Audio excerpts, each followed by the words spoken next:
Hello and welcome to Pocket Potential. Our aim here is to help you to maximize your potential by taking small steps in the right direction. Now let's jump into the show. All right, I'm your host, Paul Croswell, and I'm so glad you're tuning in today. You are in for a treat as we dive into a conversation with CEO and founder of Rethink Creative and Collide Summit, Jinu Thomas. I just know you're going to absolutely love this conversation and everything that Janu shares in it. But before we dive in, I want to thank you so much for your amazing support of the Pocket Potential. We've done nothing but grown since launching, and that's a direct result of you letting us know you like the content. And if you're new to the show and you would like to be a part of supporting it, the biggest way that you can help us along the way right now is by sharing this content with friends and family or colleagues that you believe it can be helpful and beneficial for. And if you want to go above and beyond, make sure that you leave a positive review on whatever platform you listen on. And don't forget to subscribe so you don't miss an episode. All right, now without further ado, here's my conversation with Jinu Thomas. Our guest today is Jinu Thomas. Jinu is the CEO and founder of Rethink Creative and the founder of Collide Summit, a gathering of 1,500 pastors, leaders, and believers in the New York, New Jersey, and Pennsylvania area. And get this, last year alone, Collide Summit featured none other than Craig Rochelle, Ravi Zacharias, Sandra Stanley, Miles McPherson, and many, many others. For 14 years, Janu has led this ministry called Collide, hosting some of the world's most influential leaders in ministry and in leadership. And then 4 years ago, he launched Rethink Creative, a brand strategy and design studio for missions-minded organizations and ministries and nonprofit. He and his wife, Anne, have two beautiful boys, and I'm so excited to have him on today's episode. Welcome to the show, Janu. Wow, what an honor, Paul. It's a great honor to be here, my brother. I've heard past episodes of this podcast, and I'm excited to be here. At the same time, maybe a little nervous because I'm not like a podcast guy, but we're going to allow the Holy Spirit to speak through the podcast. Absolutely. Yeah, man, the honor is all mine, Janu. And you know what's interesting is in preparing for this, I was thinking back on our relationship, and I genuinely do not remember the first time we met, like shook hands and said, "Hi, my name is." What I do remember is the first time I learned who you were, who you are. It was probably 2011, 2012. And I just remember all my friends talking about this event called Collide Summit that they were excited, not just to attend, like normal people, but to serve at. That's the group I found myself in. And so ultimately I signed up to serve as well. And I served in the parking lot that year. Wow. Just welcoming people as they were coming in. And it was a blast for me. I absolutely loved it. And at the beginning of the event, you came out and introduced yourself. And that was the first time I learned who you were, who Janu is. And from that year forward, my relationship with Collide just grew. Subsequently, we've done a lot of things together from that point on. And I've been grateful for our journey. But to get us started, I really would like for you to take a moment and share a little bit of your story. I know you're the son of a missionary from India, which probably not a lot of people are aware of. And as I gather, you're the only one here in the US from your family. And so you've had quite the journey and just the experience. Would you take our listeners back a little bit and share a little bit about what your journey has been like, your backstory, so to speak? Yeah, wow. We're going to dig a little deep and go a little far today. But yeah, no, again, it's just an honor to be here. My story begins in a small city in India called Calcutta. I was born and brought up in India for 17 years. My dad was a part-time missionary and a part-time accountant. Um, Wow. and he led a small church, I still remember, of like 25 to 30 Hindu converts for 25 years of his life. So my dad was Wow. very faithful with his calling. For the first 17 years of my life, I lived in a 500 square foot apartment, and there were five of us. This takes me back to all those memories that I have. As a little kid growing up in India, I was surrounded, especially where we lived, by poverty. Even though my dad and us were slightly better off, Yeah. I used to always look at my friends, people that I was surrounded by, and there was poverty all around us. And Wow. even as a little kid growing up, I used to wonder, as my dad used to say, there's an all powerful God, and he hears your prayers. Even as a little kid, I used to wonder, like, if God is that all powerful, like, why doesn't he help everybody around me? Why doesn't Mm. he help our family? And so I don't call myself an atheist, but even as a young kid growing up, now I did not want to follow my dad's God. You know, Yeah. Little did I know, um, when I was 17 years old, I would get the opportunity, and yeah, I'm the only one from my family here, but get the opportunity to come to America. And for 3 years, I ended up at the back of a nursing home washing dishes. Um, those were important years because I still remember during those years, I felt like all my dreams were lost. I did not have a relationship with God, Yeah. till one day, June 25th. I still remember, 1995. That is now ages me, right? The Holy Spirit reminded me, like, of stories from the Bible, young men and women that trusted God. And, that day I kind of gave my life over to the Lord, um, in the small basement of a house that I was living in. And Yeah. God, that day heard my prayers. And it's been amazing just to, like, think even back as you're asking that question. I look back, Paul, and it was preparation ground, man.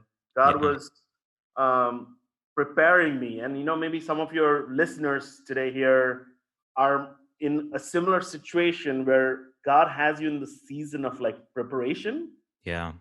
and you're, like, waiting, and you're like, God, I've been faithful, and I'm waiting for God to do something, and let me just encourage you, don't despise small beginnings. Yeah. And Yeah. I just look back and I'm like, lean in, hear what God has to say during the season, because the same things he's teaching you right now in this preparation gown, this waiting period, some people call it the waiting room. You Yeah. might be there today. The same things he's teaching you is the same things he's going to use you to build your story. That's amazing. And as you're talking, Janu, and I'm thinking about uh, our listeners and potential listeners, even in the future, if you're listening to this and you're just feeling like, man, I'm definitely in that place where I feel like my dreams are crushed. I really don't know what's happening and what God is up to, or maybe you don't even know if there is a God. You're in that place and you're just kind of like, I don't know because of what I'm seeing, right? Because similar to what you shared about your story, Janu, I would just challenge you in this moment to pause and in an act of fearlessness, just thank God for the work, the preparing work that's happening now that you will be able to use later on. It's an act of faith and an act of fearlessness. But after years of knowing each other, just to think that this is the first time I'm hearing your story, and Janu, that is so amazing. And I can see, I don't know if you see it this way, so to speak, but I can see really kind of the fruition of some of your backstory at work in the work you do now, and the significance and the impact of it, and just kind of the drive in your heart from the depths of your heart in the work you do and in the different aspects. So that's just phenomenal. And I think that is actually a great segue to switch gears a little bit and talk about Collide, which is, I think, one of the biggest platforms that God is using to show some of the preparation work and the root or the purpose of some of that work that He did in your past. And so with Collide now, you're talking about what, 14 years, 16 events, over 6,000 leaders impacted. How did that get started? How did Collide start off, and did you ever imagine it becoming what it is today? Yeah, if we could pick back the story so the listeners kind of go on a journey with me, from those days of washing dishes when I was like 17, God really took me through a period of blessing in my life. I was able to go to college by saving up money from washing dishes, finished my bachelor's, my master's, my MBA, met a beautiful girl, fell in love with her. Everything looked good when I was like 30 years old. I was in the corporate world, and I don't know for us. I don't know what triggered it, but I just had this holy unrest in my heart. And for a moment, maybe I look back at my story and I was like, why would God take a little kid from Calcutta, India, and kind of like Mm, give him all of his heart's desires? And as God was stirring up that holy unrest, I still remember it was February 2006 when I just decided that I'm just going to take 4 or 5 days just to fast and pray. yeah. So Collide actually begins in my prayer closet. As I came to the Lord and as I poured my heart to Him, I still, the vision statement of Collide is dated all the way back to that moment when I took a piece of paper and wrote down, create a meeting place where belief and unbelief collides in a perfect collision. Yeah. That's the line I wrote in February 2006 in that prayer closet. And it's just been amazing over the last 14 years. And honestly, there has been moments, this journey has been really lonely as well. But God has used Collide to impact so many lives. I look at the Collide story, and here's the thing, it's a story of risk, Yeah. kind of stepping out from your comfort zone. And one of the lessons I learned is no matter what He's trying to do through your hands, the greatest thing He wants to do through you begins with what He wants to do in you. It isn't about what He's trying to accomplish through your hands. It's really about your heart. Wow. God is fixated as a dad on who you are becoming in the process, rather Wow. than doing And something I'm gonna just interrupt about you real being quick because in. that was just so powerful. Can you repeat that? It's not about what he's doing through your hands. His deepest desire is what he desires to do in your heart. Yeah, because part of the reason is because we feel like, I always think of God and I'm like, is God going to be surprised by something amazing I'm going to do? Probably not. he's kind of he's kind of seen it all, so that kind of takes the burden off of me to look at the relationship that I have with my father and say, God is more interested in the process of who I'm becoming rather than the product of my calling. God is more interested in becoming, of like what I'm transforming into, the process of whom I'm becoming, Yeah. rather than just the product of my calling. Means like what He wants to do through your hands. He's after your heart. He's Yeah. running after you. And that was, in the 14 years of Collide, that was something that God repeatedly, because there was moments of ups and downs, and God repeatedly kept telling me that He was after me. Yeah. And how many people today really wrestle with the thought and the idea? And if you're listening right now, maybe you're in this place as well, where you're wrestling with this idea of, am I worth pursuing? Like, if this God is so big and so real, so powerful, so loving, considering my life, my background, my mistakes, am I worth pursuing? And I would think, if nothing else, this should encourage you on the end of, you are absolutely worth pursuing. Like, I just hope that that digs itself into the deepest parts of your heart as you hear that. And so, Janu, as you navigated that journey, you said a lot of powerful stuff there that I would love to unpack, but I know we don't have the time on the episode to do that. I mean, you talked about holy unrest, and I just think that that is so powerful and such a catalyst for a lot of amazing things to happen. And you talked about this idea of, why would this God give you these desires of your heart? Um, in light of all of that, was what part of the journey was kind of most surprising to you? As you went through from 17 years old and uh, ending up in your prayer closet and just all of these different pieces, and considering what Collide has become today, what part of that journey surprised you the most? You would say, I would say the fact that God uses a lot of waiting periods in our lives to hmm. do the best work He's trying to do in you.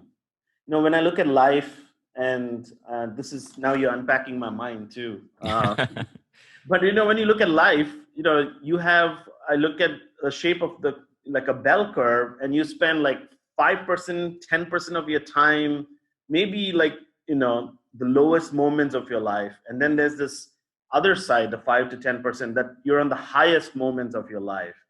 Yeah. But the rest of the 75% is kind of in the middle, if I could Wow. say that. Like people can see 14 years of Collide and everything that has happened, and think that there's a lot that was accomplished. But can I be honest with you? A lot Yeah. of that, what God did, the 70%, is the backstory that people don't get to see, and those are the moments that God does his best work. But those are even the moments, like what I call like in the grind, Yeah. the not so glamorous moments, the waiting period, the struggle between fear and faith. That's when God like wrestles with you to like grow you to who you are meant to be. And I think looking back, I think if my perspective has been like, when those moments happen, the mundane, everyday kind of moments, Yeah. it's those moments that God uses to do the best work in me. And I think that's where God gets me. That's where I meet God, is Yeah. in the grind, in the middle. Wow. And in those waiting periods, as you called them, right?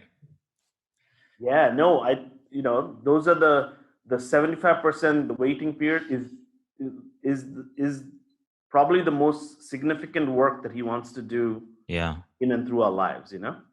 And as you said that, one of the thoughts that came to my head just now is, I think one of my biggest wrestles, to, just mirror your transparency, on my journey, is how to honor the waiting periods. Mm. Like recognizing that it's not downtime, it's not a waste of time. It's it's not waiting like you're in a waiting room waiting for a door to open or waiting for your name to be called. It's waiting like you're incubating almost. It's like a baby in the womb waiting for 9 months, but in that waiting there's growth, there's nutrients, there's development of bones and tissues, and all of this stuff is happening in that waiting time. And I think I've always wrestled, and even now, to be honest, I go back and forth in figuring out, uh well, am I honoring that waiting time? And I don't know, I don't know if I have an answer on yes or no in terms of how to do it, but that really is genuinely powerful, and especially for me in shaping that the perspective on that. But to continue, down this journey, because you didn't stop at Collide, because you're a creative, because you're a visionary, and I'm gonna say that holy unrest is probably still in your heart. You didn't stop at Collide. You started a company called Rethink Creative about about 4 years ago. Um, and like we said, a brand strategy and design studio. What inspired that decision, and what's your favorite part of what you do at Rethink? Yeah, the 14 years with Collide definitely brought me face to face with a lot of nonprofits. We were partnering with around 300, 400 churches in the New Jersey area. And, ministry is a hard ground. Yeah. And as I was working in Collide, and I started realizing that there was a lot of there was a lot of people that had the heart and the passion behind things, but I realized that there was a lot of them that were not executing in excellence. And the mission, as like nonprofits and pastors and leaders reached out to me, I started realizing there's a better way we can tell God stories and do it well. And that's the heart behind launching Rethink Creative. The tools that we use are very simple. It's strategy, branding, web design, videos, and events. They're just tools. Yeah. But just the fact that we are living in this like really digital world, and people are so easily persuaded by perception, it's unfortunate sometimes the best stories are not told properly. And Yeah. that's why Rethink Creative now works like with missions organizations, churches, and quite frankly a lot of dreamers, to Yeah. tell your story well. And I think um, part of that journey for me has been like how does my talents, because I spent 14 years in the corporate world as Mhm. well, how does my talents merge with my gifts? And Rethink is a culmination of Collide's journey and what we were trying to do with um, the ministry, versus the other side of me, which is my business mindset, the leadership part of me. Yeah. It came together, and that's what we do today. We help a lot of nonprofits and dreamers and churches tell God stories and do it well. And you said something that I think is a hard truth for a lot of folks to hear. Um, but you did a very good job at just the poise with it. You said the a lot of folks have the heart and the passion, but they may not necessarily have the tools and the skill set. So they have the heart and the passion to tell these stories, these God stories, and to do their best to help people and to step out into the world and walk in the fullness of what they're supposed to be doing. But having heart and having passion may not be enough, and that's a hard truth. Where in the world we live in today, you're talking about billion-dollar industries where they're in, like, there are companies investing billions of dollars into advertising, marketing, storytelling, ultimately. um and there are times where we approach certain things, um where an individual or an organization may approach something with a passion and a heart, but they still may need that extra help, that extra push, someone with the talent and tools that's going to help them to truly stand out and be set apart in telling those stories. And I Yeah, think that's amazing. we say, we have an internal saying here at Rethink Creative that I just wanted to mention, that, passion and strategy without execution is good intentions. Wow. Can you repeat And that so, just one you more know, time? so passion and strategy Yeah. without execution is good intentions. Oh man. It's so important that both sides of the aspect are kind of balanced, because we are kind of living in this digital space, and COVID has, raised it to a new level. Oh yeah. And so to Facebook actually posts this. They actually say that an average person is bombarded with 15,000 messages a day. Wow. When I think about that, I'm like, how does your story get sticky?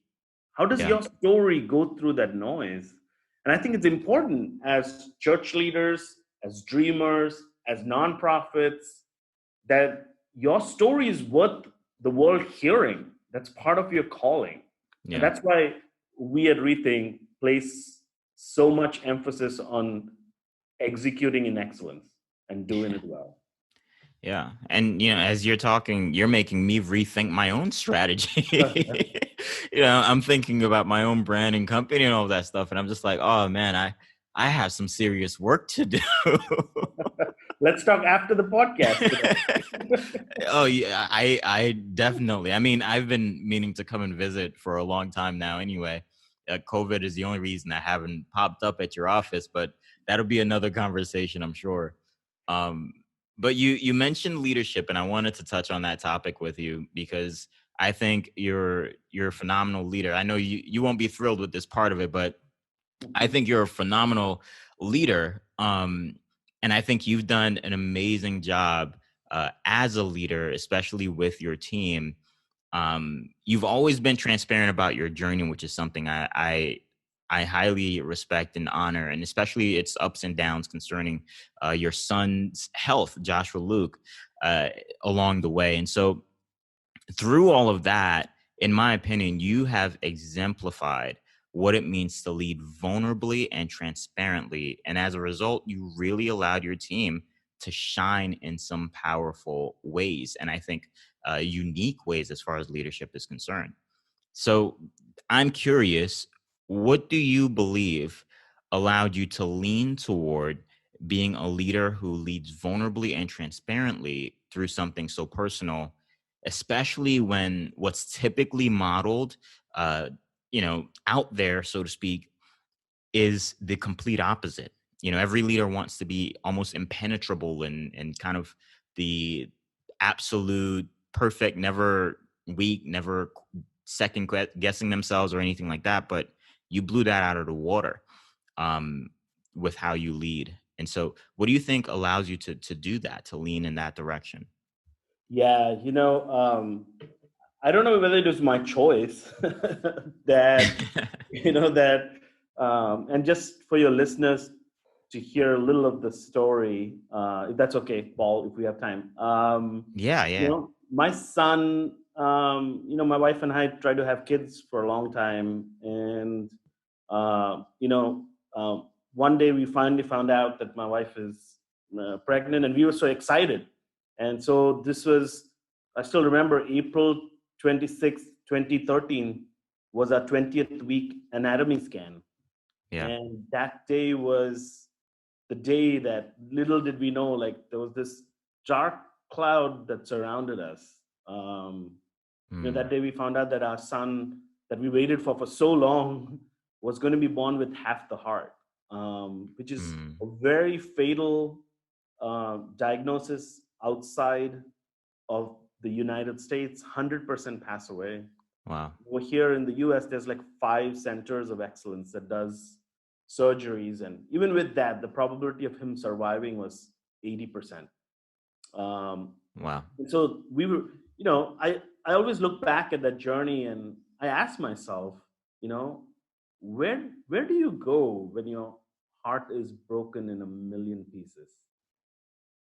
It's a Yeah. part of leadership that I love. And by the way, this is all coming out raw. I don't even know whether this is sounding right, but it's still an No, this is perfect. emotional part of our journey. I love the quote. I heard somebody say, I think it's one of the famous authors that said, God whispers to us in our pleasures but shouts to us in our pain. Oh yeah. Pain is a big part of who you become as a leader. And I think as we went through that 7-year journey of like 3 open heart surgeries and 9 interventions, and I'm telling you, there were days that I did not have the courage to even stand.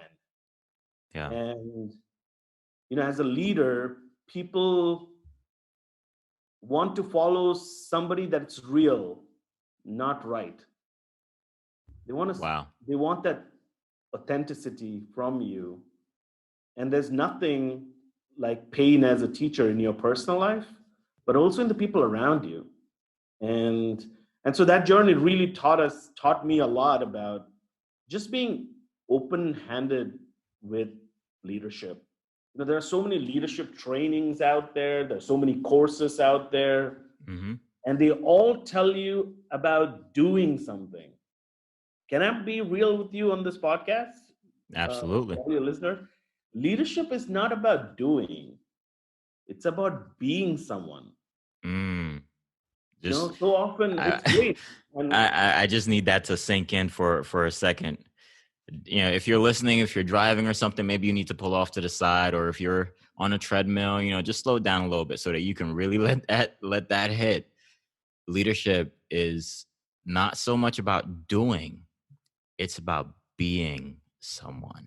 that's a big difference. And don't get me wrong, I love leadership as I'm the leadership junkie, man. I, read books. Yeah, I you and me learn both. about things. There's so many courses. There's so many conferences. Collide Summit is like a leadership conference. And Hmm. but the most important thing that I if I were being raw to communicate on this podcast is you don't have to be so focused on what you're doing. you know God is more interested in who you're becoming, like we talked about in the beginning of this podcast. Yeah. So people want to follow people that are real, not always the people that get things right. And so I think the authenticity part is what people value and trust more. Yeah.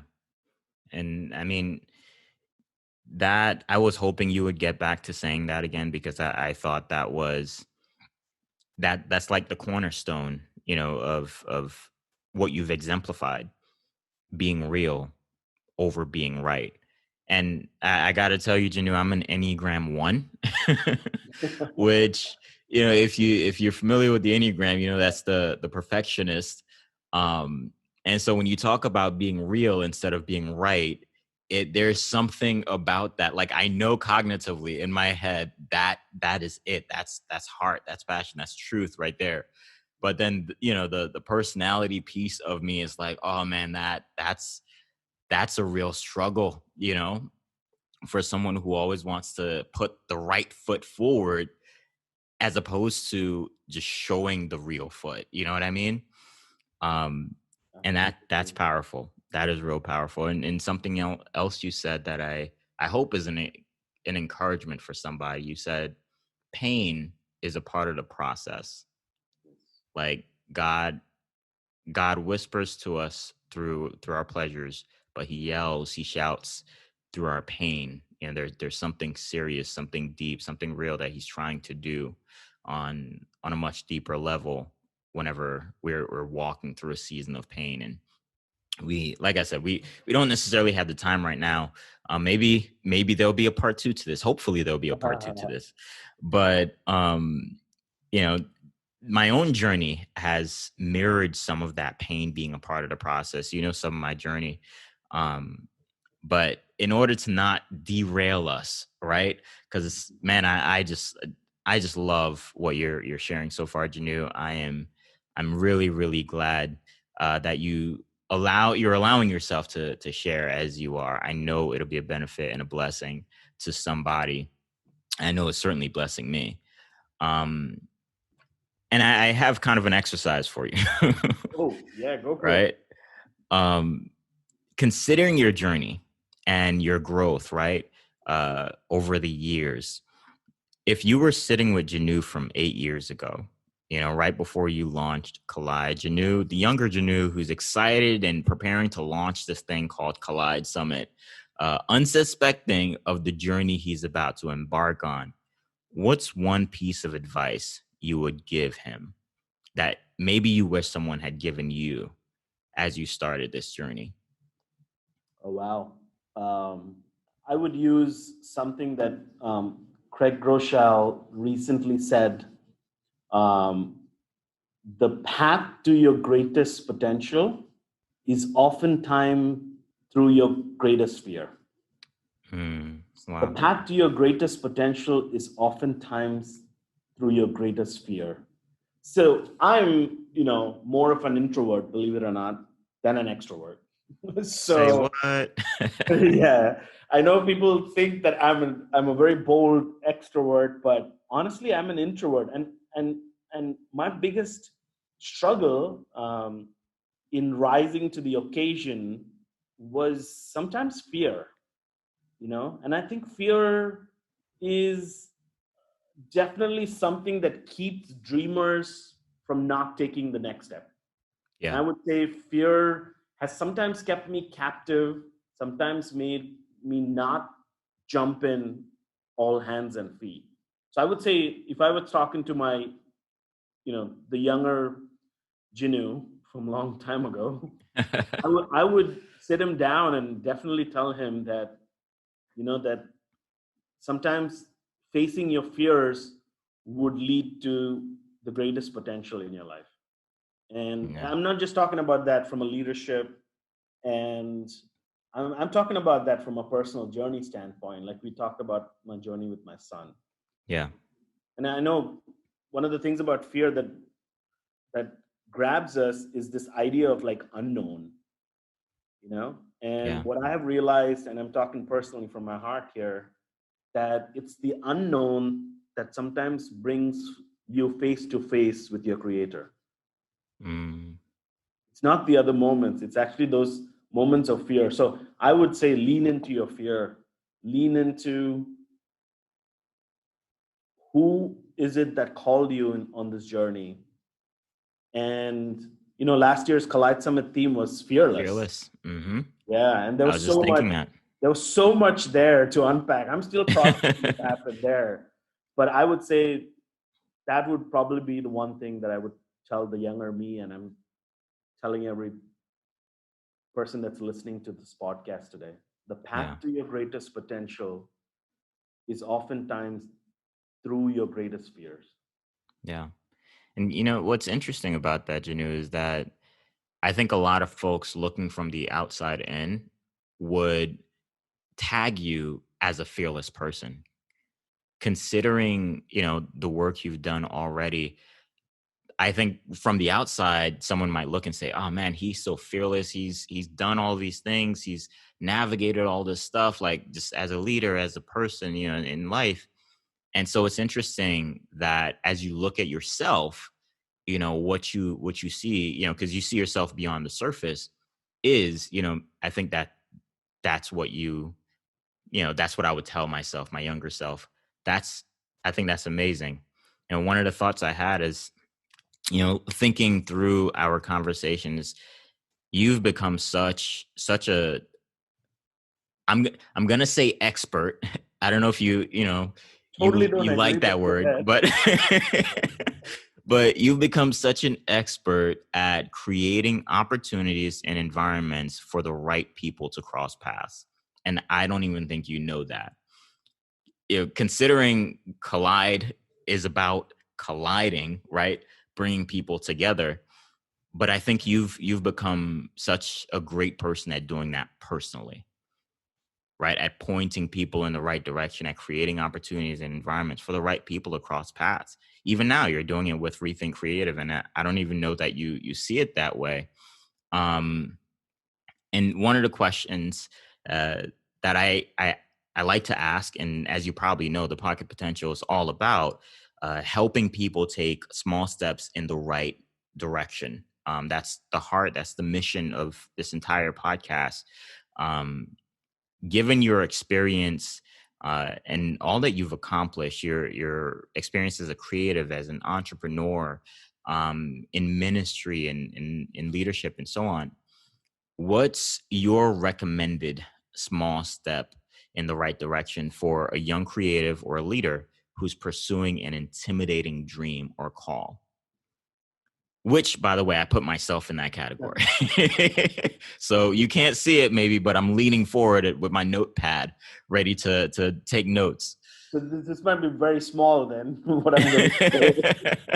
But I would say fail small.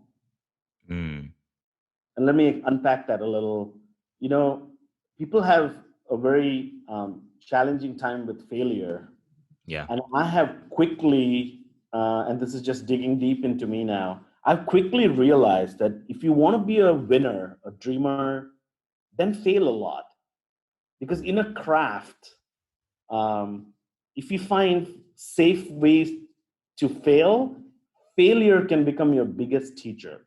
yeah, And so don't be scared to um, fail, because the sum of all your failures sometimes leads to success.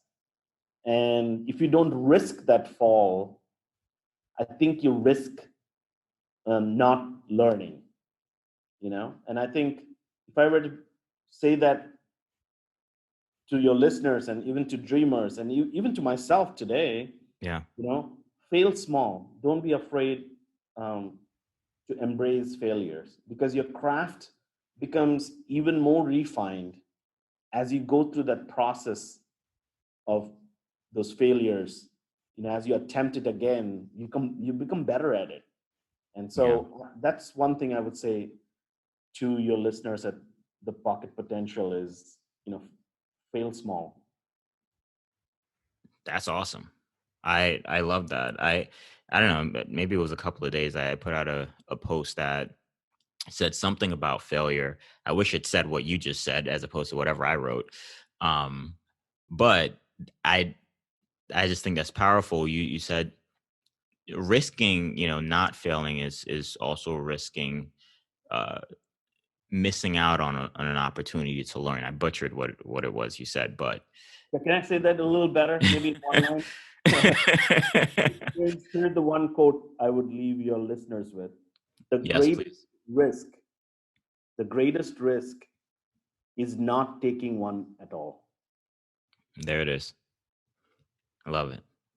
So, Janu, I think that right there is the perfect stopping point. Like, I mean, if nothing else, I think that sums up a good portion of what you shared in terms of your journey and all that you've done up to this point. Because I know there's plenty more to come. But thank you so much for being on the Pocket Potential today. It was such a pleasure to have you on, and I really do hope this isn't the last time. Mhm. It's a great honor, Paul. Thank you for what you're doing. Thank you for inspiring people to listen in, people to grow, people to allow this opportunity to become real. I love your podcast. The reason Thank I you. love your podcast is because it's real. And I think that's important that your listeners get to hear the authentic side of leadership, Yeah. which I think sometimes is missing in all the noise out there. So thank you for what you do. You're an inspiration, brother. Thank you. I so appreciate that. And as we wrap up this episode, where can people find you if they want to connect with you or learn more about the many things that you're doing, especially with Rethink Creative? Yeah, it's rethinkcreative.com. So it's RETHINK, Hmm. rethinkcreative.com. Or you Yeah. can, you can even email me. It's very simple. It's Jinu at rethinkcreative.com. Awesome. And that's it. I mean, amazing. Janu, like I said, thanks again for being on the show today. We'll be sure to include all of Janu's links in the show notes of this episode. So if you're interested, that'll be right in there. So you can go ahead and follow that. He has amazing content that you do not want to miss out on. And if you're a missions minded organization looking for affordable, professional and industry standard brand strategy and design work that will set you apart, that would help your story to become sticky, then you need to check out Rethink Creative. And like I said, that'll be linked in the show notes. And with that, we wrap up today's episode. Thanks so much for listening to The Pocket Potential. Our heart here is always to help you to take a small step in the right direction. And if you like and support this podcast, there are 3 things that you can do to show that support. First is subscribe. If you haven't already, go ahead, hit that subscribe button. Second is share this episode with a friend, coworker, or family member, someone you know will benefit from it. And third, you can leave a positive review on whatever platform you listen on. It is very helpful to us when you do that. And always remember, a small step in the right direction is a big, big deal. Until next time.